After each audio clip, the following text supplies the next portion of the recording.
আম্মুর রান্নাবাটিতে আপনাদের সবাইকে স্বাগত। আজ নিয়ে এসেছি টক ঝাল মজাদার একটা আলুর রেসিপি। একঘেয়ে আলু খেয়ে যারা বিরক্ত, বাচ্চা থেকে বড় সবারই মুখে স্বাদ ফিরিয়ে আনার মতো একটা রেসিপি এই রেসিপিটা। প্রথমে আলুটাকে আমি খুব ভালো করে ধুয়ে নিয়েছি। ধুয়ে নিয়ে এটাকে আমি খুব ভালো করে ভেজে নেবো, একদম লাল লাল করে। নর্মালি এই টাইমে এই আলু পাওয়া যায় না, কিন্তু হঠাৎ করে চোখে পড়ে গেল, তাই জন্য নিয়ে চলে এলাম। আর এই আলুর টেস্টটা খুবই ভালো হয়, এই ছোট আলুর টেস্টগুলো। দেখুন আমি এই আলুটাকে একদম লাল লাল করে ভাজছি, যাতে ক্রিস্পি ব্যাপারটা আসে। তার জন্য আমি একটু তেলটাও হালকা বেশি দিয়েছি, না হলে আলুতে ক্রিস্পিনেসটা আসবে না।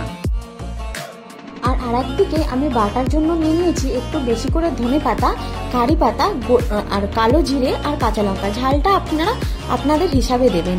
আমি বেটে নিয়েছি। বেটে নেওয়ার পরে এই যে তেলটা ছিল আলু ভাজার, ওটা আরেকটু কমিয়ে নিয়েছিলাম। তেলটা আমি কমিয়ে নিয়ে মিশ্রণটা আমি দিয়ে দিলাম।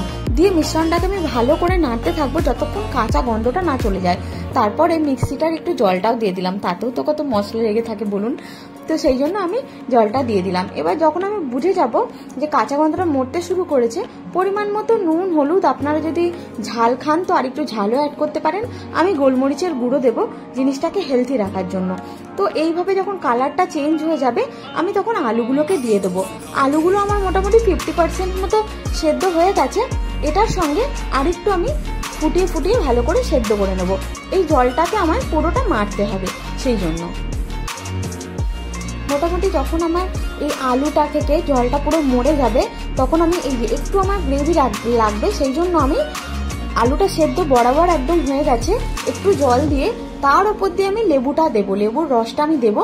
তাতে কি হয়, একটু টক টক ব্যাপারটা আসবে। আপনারা যখন ধনে পাতা চাটনি খান একটু লেবু দেন, তো সেই রকম এখানে একটু লেবু দিতে হবে। এই রেসিপিটা এত সুন্দর যে আপনার মনে হবে আলুগুলো তুলে তুলে শুধুই খেয়ে নিই, আর তেমনই মুখরোচক এটা খেতে হবে। তো আজকের আমার এই রেসিপিটা কেমন লাগলো আমাকে একটু জানাবেন।